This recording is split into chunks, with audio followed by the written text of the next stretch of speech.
MLA warning, ఇకపై రోడ్ల మీద తోపుడు బండ్లపై మటన్ అమ్మితే కఠిన చర్యలు తప్పవన్న భూమా అఖిలప్రియ. పెన్షన్ పంపిణీ కార్యక్రమంలో ఎమ్మెల్యే భూమా అఖిలప్రియ గారు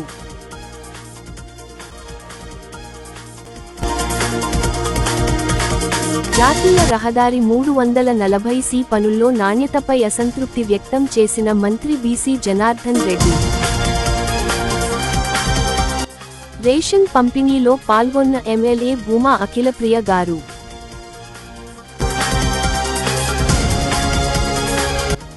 వైసీపీ పార్టీ ఆధ్వర్యంలో జూన్ 4న వెన్నుపోటు దినంగా నిరసన కార్యక్రమం విజయవంతం చేయండి.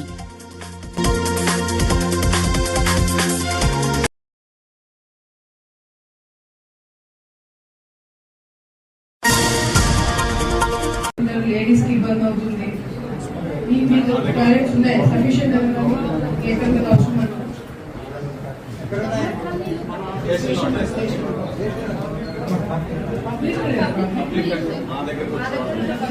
స్టేషన్ కార్డుకి వచ్చేవారు మున్సిపాలిటీలో లేదు హోంలో కూడా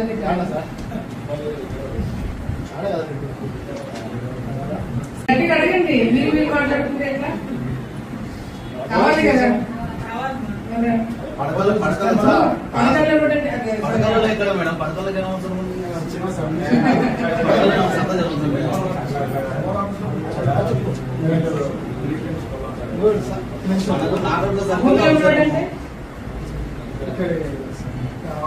అన్ని పక్క పక్కన కట్టిద్దాం. అన్ని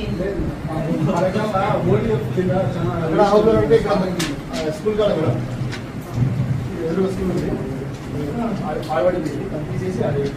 అవన్నీ చేస్తున్నారు. ఈ రోజు నుంచి ఇమ్మీడియట్ గా దాన్ని ఆపిచ్చేసేయండి. తోపుడు బండ్ల మీద మాంసం మీద కొత్తగా ఉంది. ఇది ఈగలు వాళ్తుంటే గలీజ్ అంతా ఉంటుంది, దుమ్ము దూలి ఉంటుంది. వద్దు, ఇమ్మీడియట్ గా మీరు స్టాప్ చేసేయండి. ఎవరైనా ఆ విధంగా చేస్తే కేసు కట్టేసి డిపార్ట్మెంట్ కి అప్పచెప్పేసేయండి. నాకు ఈ రోజు నుంచి మళ్ళీ మీరు దృష్టి పెట్టండి. రోడ్డు మీద ఎవరైనా అమ్ముతున్నాడంటే నాకు నెక్స్ట్ కౌన్సిల్ లో చెప్పండి.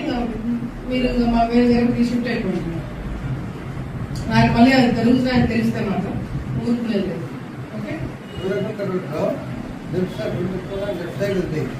అంతా ఓపెన్ చేసి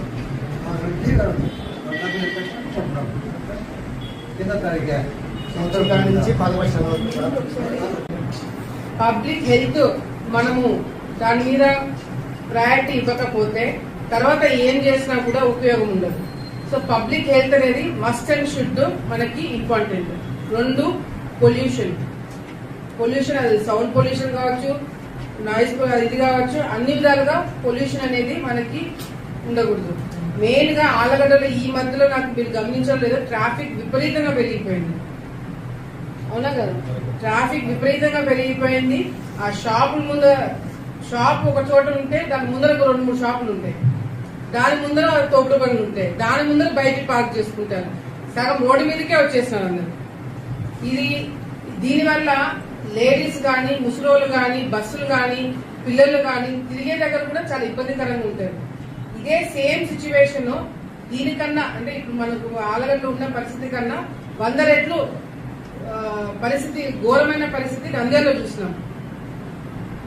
నంద్యాలలో చాలా అంటే చాలా ఘోరంగా పరిస్థితి ఉంది. కాబట్టి ఆ రోడ్ వైడింగ్ అనేది భూమానారెడ్డి గారు దాన్ని కంపల్సరీ చేపించాలని ఆయన చేపించడం జరిగింది. ఆ రోడ్ వైడింగ్ చేపించినప్పుడు కూడా ప్రజలు ఎవరైతే షాపులు తీసే వాళ్ళు కూడా వాళ్ళు బయటకు వచ్చి మాకు దండలేసిపోయినారు. ఎవరు కూడా అబ్జెక్షన్ పెట్టాల, ఎవరు కూడా మాకు అన్యాయం జరిగిన ఎవరు ఫీల్ కాదు. అంటే రోడ్ వైడింగ్ చేపిస్తాను కాదు కానీ ఏదైతే షాపులు ఉన్నాయో దాని ముందర ఈ తోపుడు బండ్లు, దాని ముందర ఇంకా కొన్ని ఏవైతే ఉన్నాయో అవన్నీ కూడా క్లియర్ చేసేదానికి డిపార్ట్మెంట్ కి నేను ఫుల్ అథారిటీ వాళ్ళకి ఇవ్వడం జరుగుతుంది. కౌన్సిల్ కూడా వాళ్ళతో కోఆర్డినేట్ చేసుకుని చేయించడం జరుగుతుంది. చెప్పండి. రోడ్ ఒకటి అక్కడ దూరానికి మున్సిపాలిటీ ఎస్టిమేట్ అమౌంట్ 9 lakhs, అంశం 14. ఆ ఏరియాలో కాలువలు ఉన్నాయా?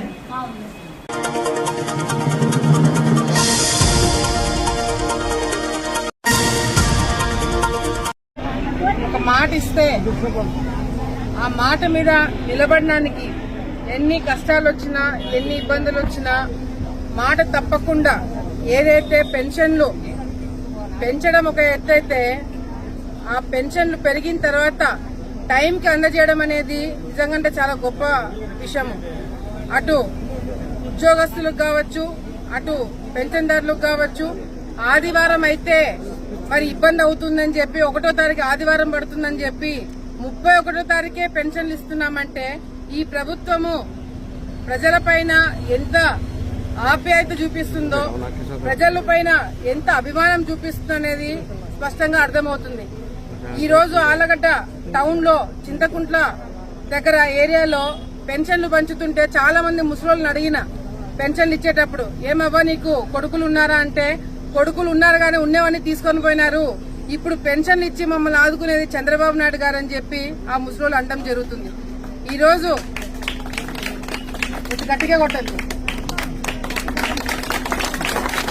ఎందుకంటే చంద్రబాబు నాయుడు గారి మీద ఈ రోజు ప్రజలకి ఒక నమ్మకము, ఒక అభిమానము, సొంత కొడుకు ఏ విధంగా చూసుకుంటాడో దానికి మించి ఎక్కువనే ఈ ప్రభుత్వము ప్రజల్ని చూసుకోవడం అనేది ఆంధ్రప్రదేశ్ రాష్ట్ర ప్రజలు చేసుకున్న అదృష్టం అని చెప్పి మేమందరం కూడా భావిస్తున్నాం.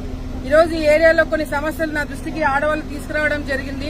కాలువలు గాని రోడ్లు గాని చాలా ఇబ్బందికరంగా ఉన్నాయని చెప్పి చెప్పడం జరిగింది. నేను కమిషనర్ గారితో ఇక్కడికి రావడం జరిగింది. వాళ్ళందరితో కూడా మాట్లాడి ఎక్కడ కూడా కాలువల సమస్య లేకుండా, రోడ్ల సమస్య లేకుండా అన్ని విధాలుగా కూడా ఈ ఏరియాలో ఉన్న వాళ్ళకి మాట ఇచ్చిన ప్రకారము తప్పకుండా వాళ్ళని ఆదుకుంటామని చెప్పి ఈ సందర్భంగా వాళ్ళకి మరొకసారి 3 రోజులు జరిగిన మహానాడు కార్యక్రమంలో ప్రజలు ఏ విధంగా వచ్చినారు, కార్యకర్తలు ఏ విధంగా కదిలి వచ్చినారు, పడిన కష్టాలు ఇబ్బందులు అన్ని కూడా పక్కన పెట్టి ఒక పండుగ వాతావరణం 3 రోజులు మనం చూడడం జరిగింది. ఆ కార్యక్రమంలో కూడా చంద్రబాబు నాయుడు గారు మహిళల కోసము, యువత కోసము, ముఖ్యంగా లోకేష్ అన్న గారు ప్రవేశపెట్టిన 6 తీర్మానాలు ఏవైతే ఉన్నాయో ఈ రాష్ట్ర రూపురేఖలను మార్చబోతుంది. అంతేకాకుండా మహిళలకు ఏదైతే ఉచిత బస్సు ఇస్తామని చెప్పారో అది కూడా ఆగస్టు 15 నుంచి మొదలవుతుందని చెప్పి అనౌన్స్ చేయడం జరిగింది. తల్లికి వందనం కార్యక్రమం ఏదైతే ఎంతమంది పిల్లలకు ఉంటే అంతమందిని ఆదుకుంటామని చెప్పి ఆ తల్లులందరినీ కూడా ఆదుకోవడానికి చంద్రబాబు నాయుడు గారు కూడా తొందరలోనే అది కూడా స్కీమ్ మొదలవుతుందని చెప్పి చెప్పడం జరిగింది. ఈ రోజు వైసీపీ నాయకులు మీరు ఏం చేశారు, ఏం చేయగలిగినారు, ఏం చేశారని చెప్పి ఈ సంవత్సరం వరకు వాళ్ళు మొత్తుకొని చెప్పడం జరిగింది. కానీ ఈ రోజు వైసీపీ నాయకులే ముక్కు మీద వేలేసుకుని ఎట్లా సాధ్యమైంది చంద్రబాబు నాయుడు గారికి, మాకు సాధ్యం కానిది వీళ్ళకి ఎట్లా సాధ్యం అవుతుందని చెప్పి ఈ రోజు వాళ్లే ఆశ్చర్యపోయేలాగా ఈ ప్రభుత్వం చేసిందని చెప్పి కూడా ఈ సందర్భంగా తెలియజేసుకుంటూ, తప్పకుండా ఎన్డీఏ ప్రభుత్వం వచ్చే రోజుల్లో ఆంధ్రప్రదేశ్ రూపురేఖలు మార్చడమే కాకుండా దేశం మొత్తం కూడా ఆంధ్రప్రదేశ్ అంటే మళ్లీ అన్నపూర్ణగా మార్చే దిశలో మేమందరం కూడా కష్టపడతామని చెప్పి సందర్భంగా తెలియజేసుకుంటున్నాము. ఒకసారి రమ్మా.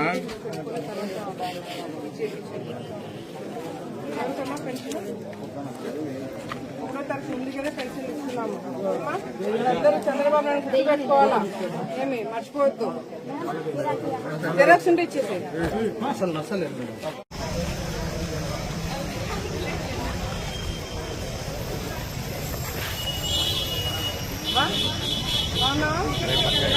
పెన్షన్ ఇవ్వడానికి వచ్చినాడు చంద్రబాబు నాయుడు. పెన్షన్ డబ్బులు పెంచినాడు, టైంకి ఇస్తున్నాడు కదా, ఇస్తున్నాడు 4,000.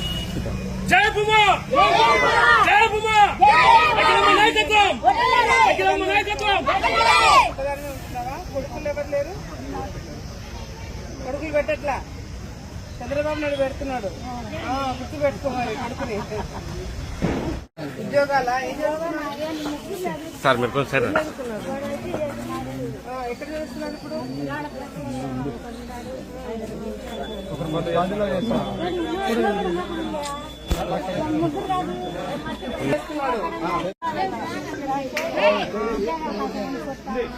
ఉద్యోగం చేయట్లేదా? చేయకపోతే నా కాడికి వచ్చి కలవమను, సరేనా? కష్టాలు చెప్పి తీసుకురమ్మని మాట్లాడతాను.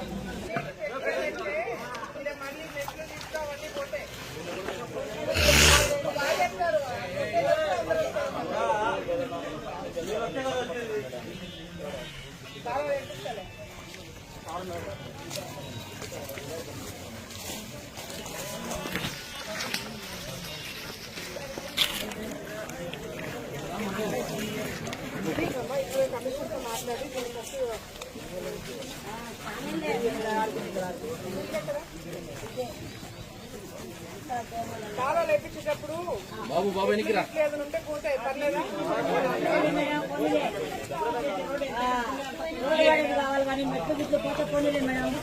ముగ్గురు కొడుకులు తలాంటి తీసుకుని పోయినారా? ఇంకేం పెట్టాలా? వాళ్ళందరూ వదిలేసిపోయినారా? ఎవరికి పెన్షన్ ఎవరికి ఇచ్చినారా? అమ్మ టైంకి పెన్షన్ ఇస్తున్నారు, గుర్తుపెట్టుకోండి. ఈ రోడ్డు సమస్య నేను చూసుకుంటాను. అవ్వ ఇప్పుడే ఎత్తి పంపిస్తానవ్వా.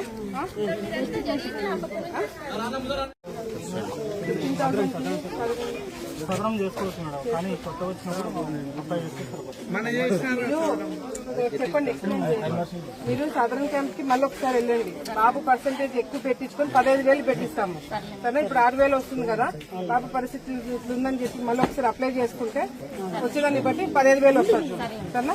చెప్పండి.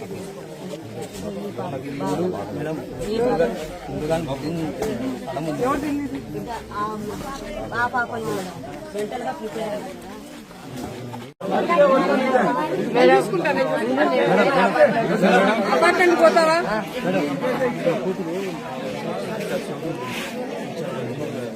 పెట్టుకోండి, సదరన్ క్యాంప్ సర్టిఫికేట్ తెచ్చుకొని పెట్టుకోండి, వచ్చినవన్నీ వస్తాయి. దగ్గరుండి పంపించి కంపల్సరీ 15,000 వచ్చేటట్టు పెట్టండి సరేనా. ఏమో పెన్షన్లు రావడం మొదలు పెట్టలే, కొద్ది రోజులు ఆగుతాయి. ఆ పెన్షన్ వచ్చినప్పుడు తప్పకుండా బాబుకి 15,000 పెన్షన్ ఇచ్చేదాన్ని నేను చూసుకుంటాను సరేనా. కొద్దిగా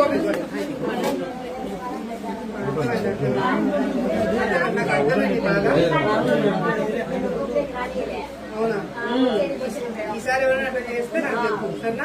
15,000 పెన్షన్ బాబు పెట్టించే బాధ్యత నేను చూసుకుంటాను.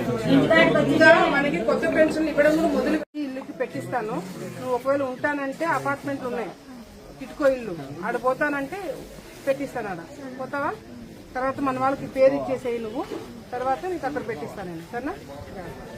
ఈ ఏరియాలో ఎక్కడ కాలువలు లేవా?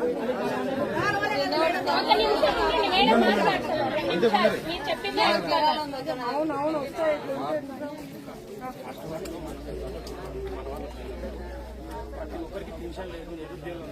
ఒక్క నిమిషం ఉండాలి, నోట్ అయిపోయింది. రోడ్ల నుంచి మాట్లాడారు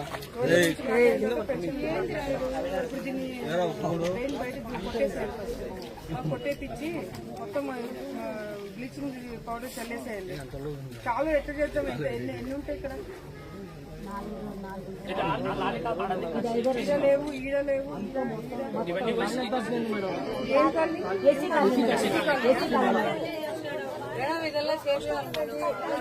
సరేమ్మా, నేను ఇప్పుడు మాట్లాడుతున్నాను. సరే ఎస్టిమేషన్ చేయండి.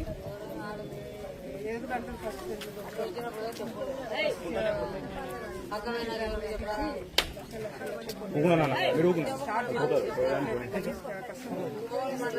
నేను ఒక 20 రోజుల్లో పని మొదలు పెట్టిస్తాను. ఒకటి. రెండోది, మీరందరికి మళ్ళీ ఉన్నారు ఆడవాళ్ళు, మీరే వేసేది. రేపు పొద్దున మెట్లు ఏదైనా ఉంటే పోతాయి కాలువ వేసేటప్పుడు. అప్పుడు మళ్ళీ ఆడవాళ్ళు బయటకు వచ్చి నాకు మెట్లు కావాలా, కాలువలో రోడ్డు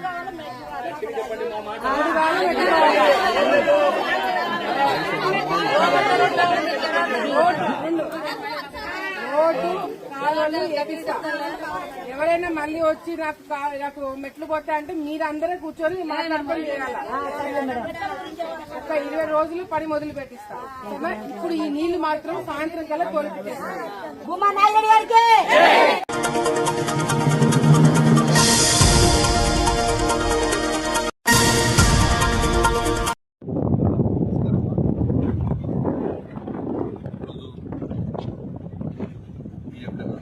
కర్నూలు టు నదికొండలో NH-340C సంబంధించి ఒక ఆర్టికల్ రావడం జరిగింది. ఆ ఆర్టికల్కు సంబంధించి నేను ప్రత్యేకంగా ఇక్కడికే వచ్చి విజిట్ చేస్తే ఇది వాస్తవం ఎంత కాదా అని చెప్పి ఉద్దేశంతో ఈరోజు ఇక్కడికి రావడం జరిగింది. ఇక్కడ చూసిన తర్వాత ఈ యొక్క NHIకి సంబంధించిన అనేకమైన ప్రణాళికలలో భాగంగా ఏ స్ట్రెంత్ వాడాలి, ఏ విధంగా మెటీరియల్ తీసుకోవాలి, ఎటువంటి చేయాలని చెప్పేటువంటి డిజైన్లు ఇస్తారు.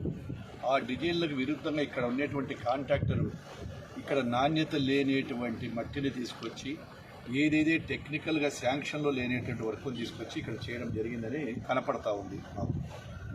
దానివలన వేల కోట్ల రూపాయలు ఖర్చులు పెట్టి నేషనల్ హైవేను చేసి అదేవిధంగా సెంట్రల్ గవర్నమెంట్ అటు స్టేట్ గవర్నమెంట్ R&B ద్వారా రూరల్ మా యొక్క రోడ్ అండ్ డెవలప్మెంట్ ఆఫీసర్ ద్వారా ఎంతో ప్రతిష్టాత్మకంగా తీసుకునే ఈ యొక్క పనులను నాణ్యత లేకుండా కాంట్రాక్టర్లు గతంలో కూడా ఈ కాంట్రాక్టరే నాణ్యత లేని పనులు చేయడం జరిగింది.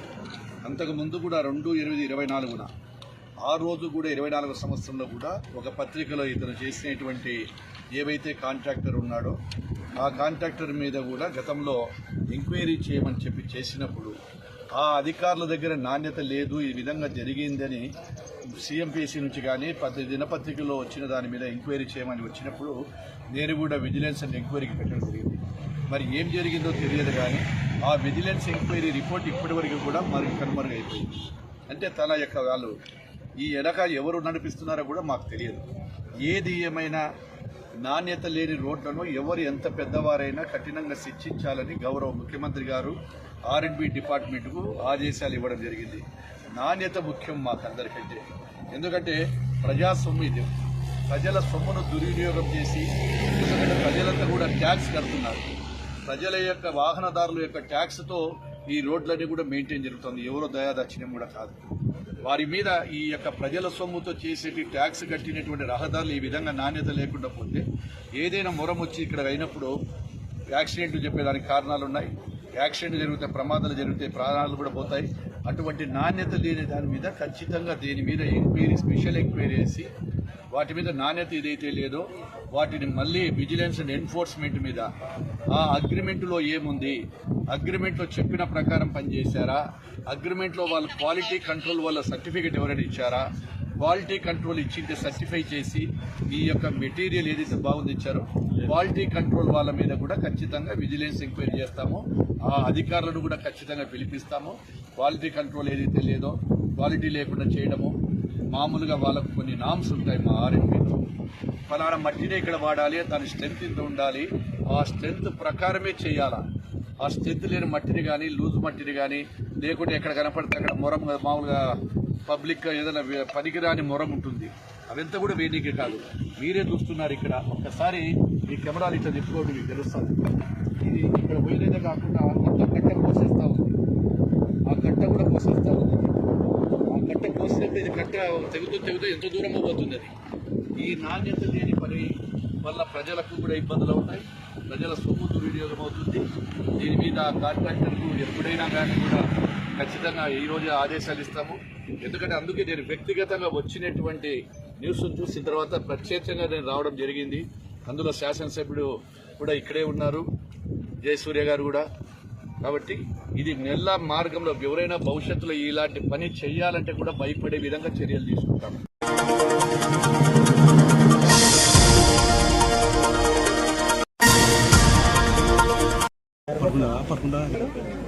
ఈరోజు తెలుగు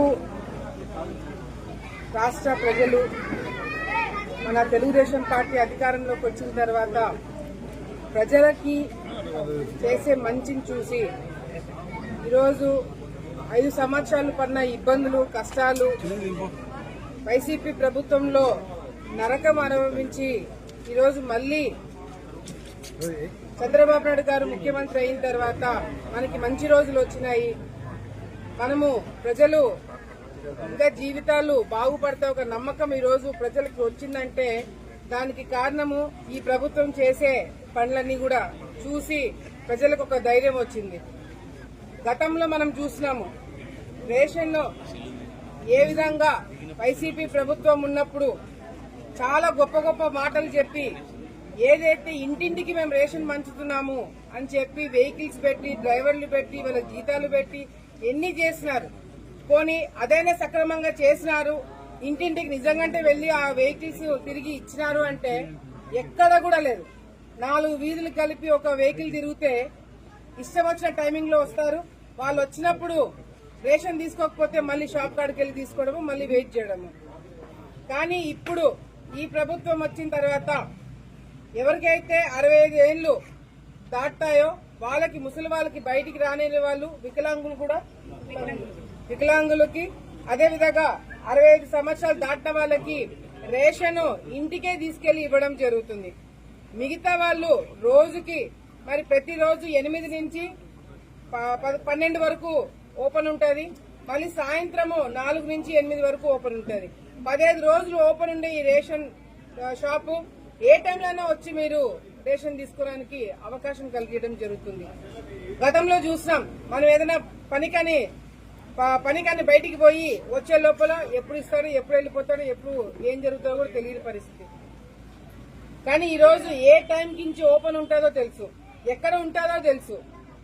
గతంలో ఈ వెహికల్స్ పెట్టి వాళ్ళకి డ్రైవర్లు పెట్టి ఎంత డబ్బు దారబోసినారో, ఎంత డబ్బు అనవసరమైన ఖర్చులు పెట్టారనేది గత ప్రభుత్వంలో చూసినాం. కానీ ఇప్పుడు ఈ ప్రభుత్వం వచ్చిన తర్వాత అనవసరమైన ఖర్చులు తగ్గించుకుని మనం ఎట్లా మన రాష్ట్రాన్ని ముందుకు తీసుకెళ్లాలనేది ఈరోజు చంద్రబాబు నాయుడు గారు చూపిస్తున్నారు. ఇందాక రేషన్ డీలర్ అసోసియేషన్ వాళ్ళు వచ్చి కలిసినారు. వాళ్ళందరూ కూడా ఈ ప్రభుత్వం తీసుకున్న నిర్ణయానికి మేమందరం కూడా చాలా సంతోషంగా ఉన్నాము అని చెప్పి రాష్ట్రంలో, ఇక్కడే కాదు రాష్ట్రంలో ఉన్న అన్ని అసోసియేషన్లు కూడా ఈరోజు ఆ స్థానికంగా ఉన్న ఎమ్మెల్యేలను గాని ముఖ్యమంత్రి గారిని శభాషణ అంటున్నారంటే ఈ ప్రభుత్వం తీసుకున్న నిర్ణయాల వల్లనే. నేను రేషన్ డీలర్ వాళ్ళకు కూడా, అసోసియేషన్ వాళ్ళకు కూడా చెప్తున్నాను, ఎవరైతే వికలాంగులు తర్వాత ముసలి వాళ్ళు బయటికి రాలేని వాళ్ళు ఉన్నారో వాళ్ళని ఐడెంటిఫై చేసి కరెక్ట్ టైంకి వాళ్ళకి రేషన్ అందజేసే బాధ్యత మీరు తీసుకోండి. ఎక్కడ కూడా ప్రభుత్వానికి కానీ, మీకు కానీ, మాకు కానీ చెడ్డపై వచ్చేటట్టుగా కూడా చేయకుండా ఉండాలని చెప్పి మీరు కూడా చేయండి. మా తరపు నుంచి మేము, డిపార్ట్మెంట్ తరపు నుంచి డిపార్ట్మెంట్ అందరం కూడా ఒకే మాట మీద, ఒకే దాటి మీద ఉండి ఈ ప్రభుత్వం తీసుకున్న నిర్ణయాన్ని ముందుకు తీసుకెళ్దామని చెప్పి సందర్భంగా తెలియజేసుకుంటూ, పెన్షన్ కరెక్ట్ టైంకి ఇస్తున్నారు, రేషన్ కరెక్ట్ టైంకి ఇస్తున్నారు, ఉద్యోగస్తుల జీతాలు కరెక్ట్ టైంకి ఇస్తున్నారు. చెప్పినవన్నీ కూడా ఈ ఆగస్టు 15 నుంచి మహిళలకి ఉచితంగా బస్సు ప్రయాణం పెడుతున్నాడు చంద్రబాబు నాయుడు గారు. గతంలో మాట ఇచ్చిన ప్రకారంగా కూడా తల్లికి వందనం, ఎంతమంది పిల్లలు ఉంటే అంతమంది పిల్లల అకౌంట్లో డబ్బులు వేస్తామని చెప్పారు. అది కూడా తొందరలోనే మొదలవ్వబోతుంది.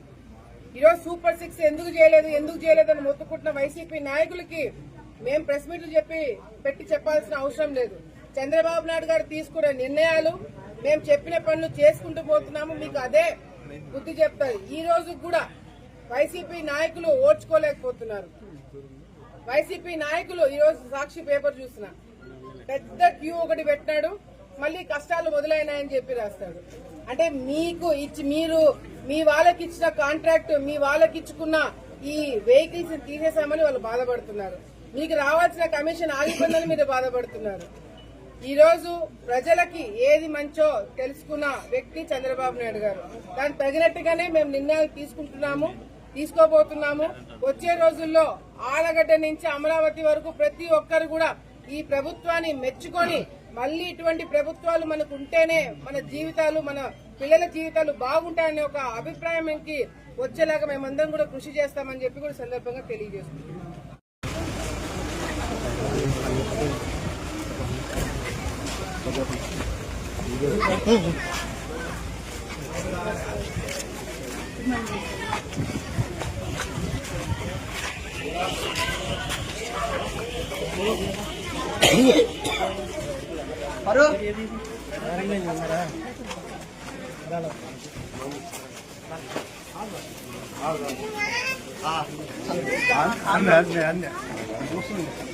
అదే మేడం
ఈరోజు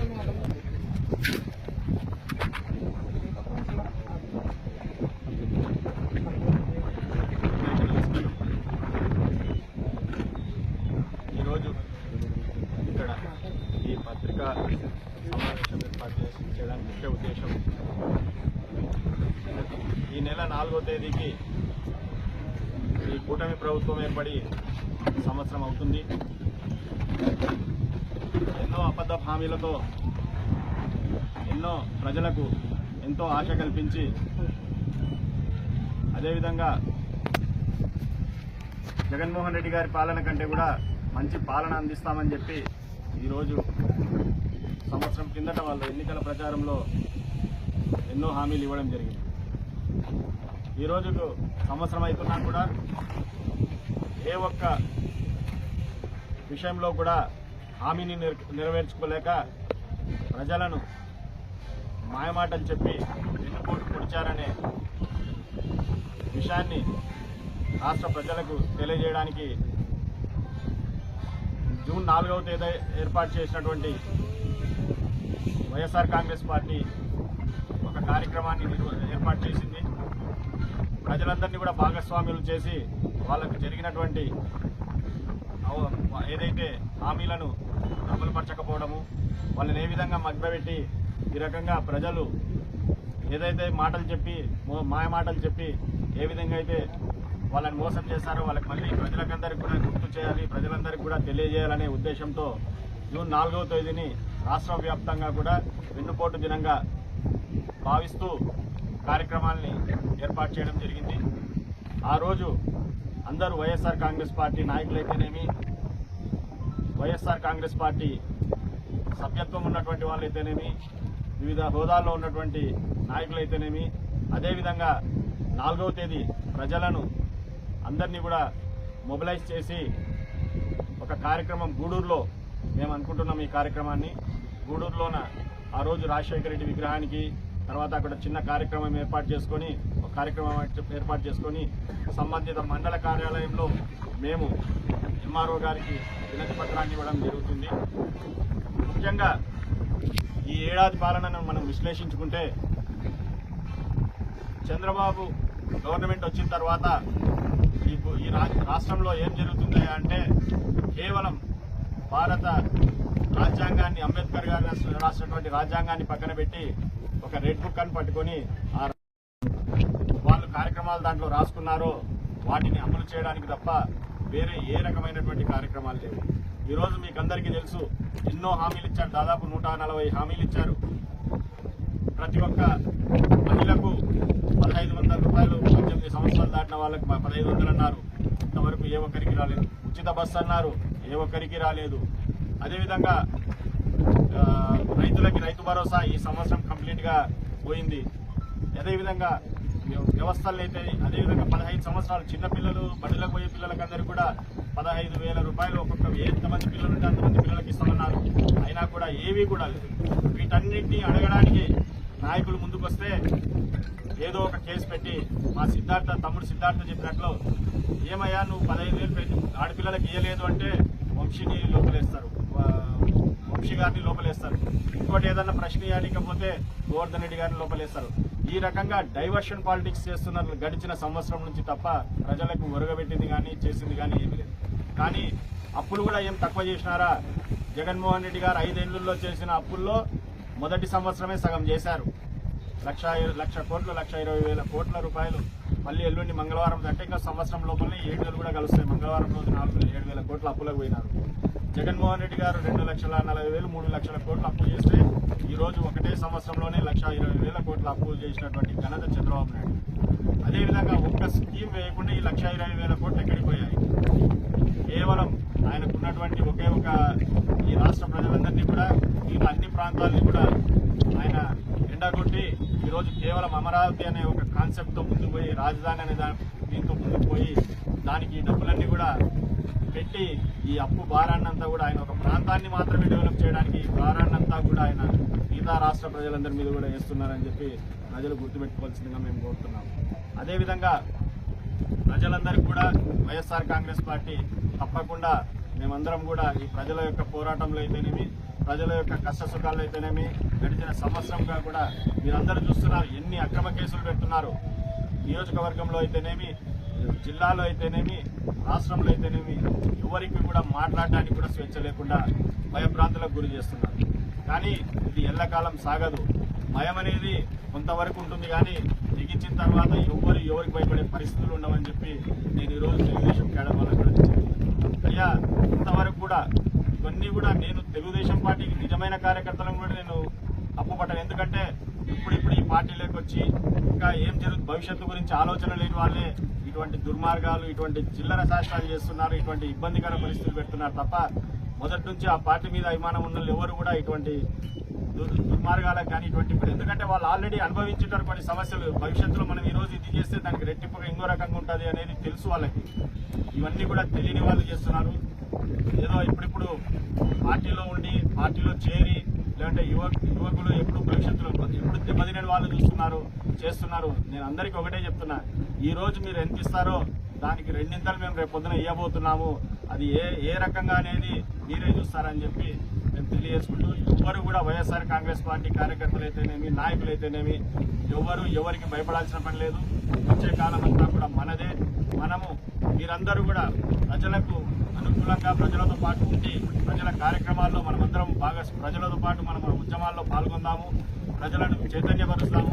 ఎందుకంటే జగన్మోహన్ రెడ్డి గారు ప్రతి సంవత్సరం కూడా 70,000 కోట్లు దాదాపు 70,000 కోట్లు ఇచ్చేవాళ్ళు ప్రజలకు. ఈరోజు 7,000 కోట్లు కూడా రాలేని పరిస్థితి. ఒక్క పెన్షన్ తప్ప ఆయన ఏది ఇవ్వట్లేదు. ఇటువంటి పరిస్థితుల్లో ప్రతి ఒక్కరు కూడా ఆలోచన చేయండి. రాబోయే కాలం ఖచ్చితంగా కూడా వైఎస్ఆర్ కాంగ్రెస్ పార్టీదే, రాబోయే ప్రభుత్వం కూడా మనదే.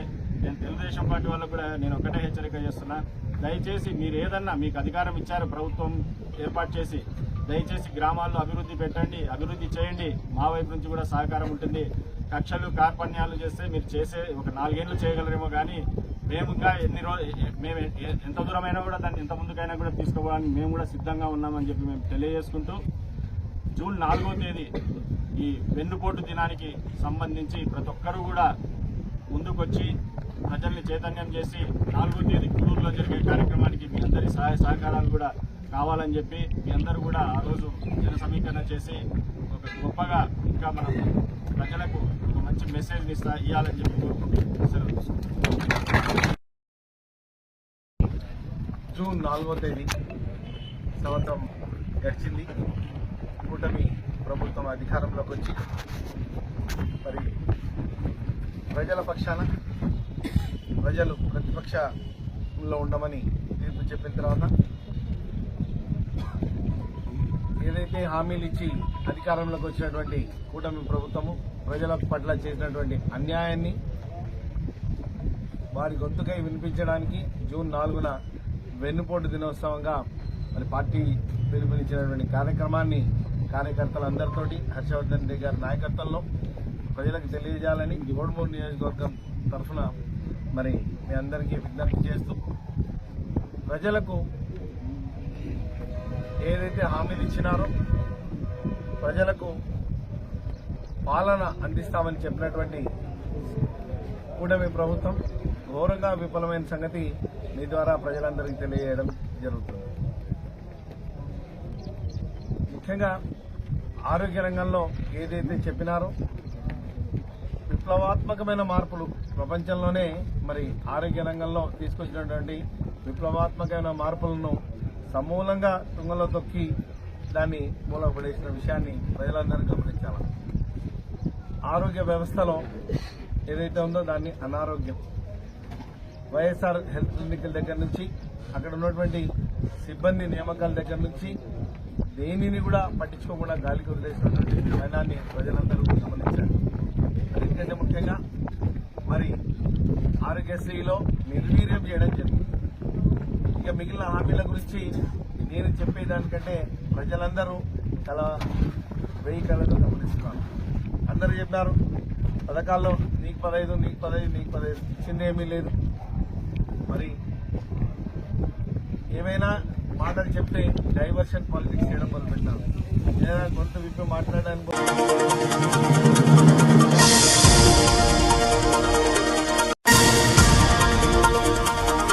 ఎమ్మెల్యే వార్నింగ్, ఇకపై రోడ్ల మీద తోపుడు బండ్లపై మటన్ అమ్మితే కఠిన చర్యలు తప్పవన్న భూమా అఖిలప్రియ. పెన్షన్ పంపిణీ కార్యక్రమంలో ఎమ్మెల్యే భూమా అఖిలప్రియ గారు.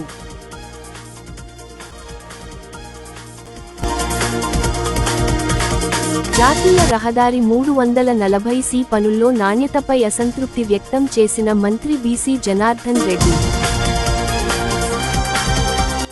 రేషన్ పంపిణీలో పాల్గొన్న ఎమ్మెల్యే భూమా అఖిలప్రియ గారు.